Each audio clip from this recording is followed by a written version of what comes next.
Salam damai sejahtera Bapak Ibu serta saudara-saudari semua. Untuk mengawali renungan tentang firman Tuhan ini, mari kita bersatu di dalam doa. Tuhan Allah Bapa di sorga yang melebihi segala akal, hati, dan pikiran kami umat manusia, berfirmanlah kepada kami sebab kami bersedia untuk mendengar, dan atas pertolongan Roh Kudus mampukan kami agar boleh melaksanakan firman-Mu itu dalam hidup kami sehari-hari. Di dalam nama Tuhan Yesus kami memohon kepadamu. Amin. Sebagai nas renungan firman Tuhan pada hari ini diambil dari Amsal 3 ayat 9 dan ayat 10 yang berbunyi, muliakanlah Tuhan dengan hartamu dan dengan hasil pertama dari segala penghasilanmu. Maka lumbung-lumbungmu akan diisi penuh sampai melimpah-limpah, dan bejana pemerahanmu akan meluap dengan air buah anggurnya. Sebagai tema yang diangkat dari nas renungan kita adalah harta benda kekayaan, sarana, memuji, memuliakan Tuhan Yesus Kristus.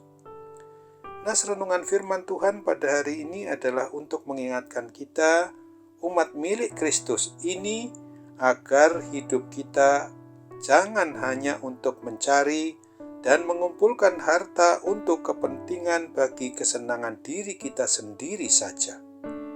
Renungan tentang firman Tuhan ini jelas mau mengajarkan dan mengajak kita umatnya, di mana apabila Tuhan izinkan kita boleh menerima harta benda kekayaan, maka hendaknya kita gunakan guna boleh menyembah, memuji, memuliakan nama Tuhan saja. Oleh sebab itu, supaya kita boleh fokus di dalam kehidupan kita hanya kepada Kristus saja, maka yang sudah memberikan kita rezeki itu berupa harta kekayaan untuk kita dapat kelola dengan sebaik-baiknya.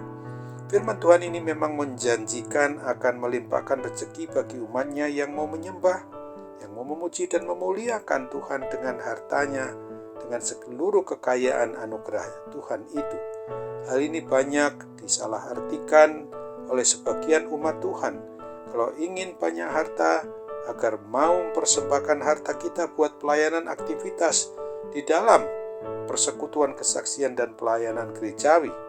Misalnya pada waktu kita mempersembahkan dana sedikit, lalu akal pikiran kita mengharapkan berlakunya janji Tuhan ini agar kita dapat memperoleh ganti dari Tuhan yang berlipat kali ganda. Dengan kata lain, saat kita mempersembahkan sejumlah uang untuk kegiatan pelayanan gerejawi, tetapi fokus hati kita adalah menginginkan untuk memperoleh harta berkali lipat. Hal ini persis dengan perbuatan atau tindakan menyuap, mau memberikan sedikit kepada seseorang gunanya untuk memperoleh hasil yang jauh lebih besar. Sesungguhnya janji Tuhan ini berlaku bagi semua umat manusia yang hatinya tidak berfokus hanya kepada benda kekayaan duniawi, tetapi hanya kepada Tuhan sang pemberi harta kekayaan itu sendiri. Apabila kita mempersembahkan segala sesuatu kepada Tuhan, maka hendaknya dengan hati yang tulus, hati yang ikhlas, dengan motivasi untuk bersyukur, berterima kasih atas segala berkat atau rezeki yang sudah kita terima, yang dipercayakan kepada diri pribadi atau keluarga kita. Mari kita sadari bahwa kita sebagai umat milik Sang Pencipta yang Maha Kaya itu, jangan ada yang mempunyai motivasi untuk menyuap Tuhan atau untuk memaksa Tuhan memberikan lebih banyak dari apa yang kita persembahkan kepada Tuhan itu. Apabila motivasi menyuap ini yang kita lakukan, maka berarti kita tidak sedang memuji, tidak sedang menyembah dan memuliakan Tuhan dengan harta kita.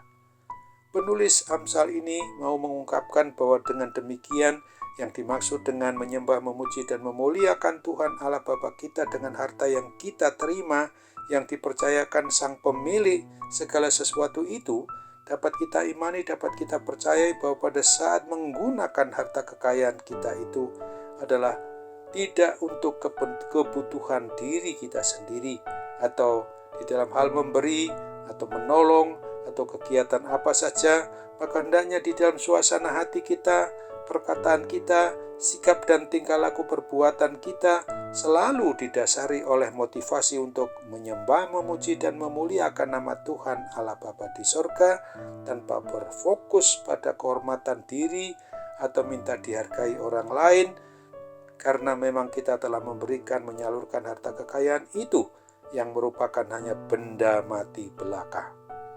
Berbahagialah kita umat milik Kristus ini yang mampu selalu mau menyembah, memuji, dan memuliakan Tuhan dengan memakai sarana kehidupan kita ini, termasuk dengan harta kekayaan yang kita terima, yang merupakan titipan dari Tuhan Sang Pemilik langit dan bumi dan segala isinya, Allah Bapa kita yang maha kaya itu. Apa yang dinyatakan di dalam Mazmur 66 ayat 15 dan 16 ini perlu sungguh-sungguh kita harus camkan, bahwa korban-korban bakaran dari binatang gemuk akan ku persembahkan kepadamu, dengan asap korban dari domba-domba jantan aku akan menyediakan lembu-lembu dan kambing-kambing jantan. Marilah, dengarlah hai kamu sekalian yang takut akan Allah, aku hendak menceritakan apa yang dilakukannya terhadap diriku. Amin. Mari kita kembali bersatu dalam doa.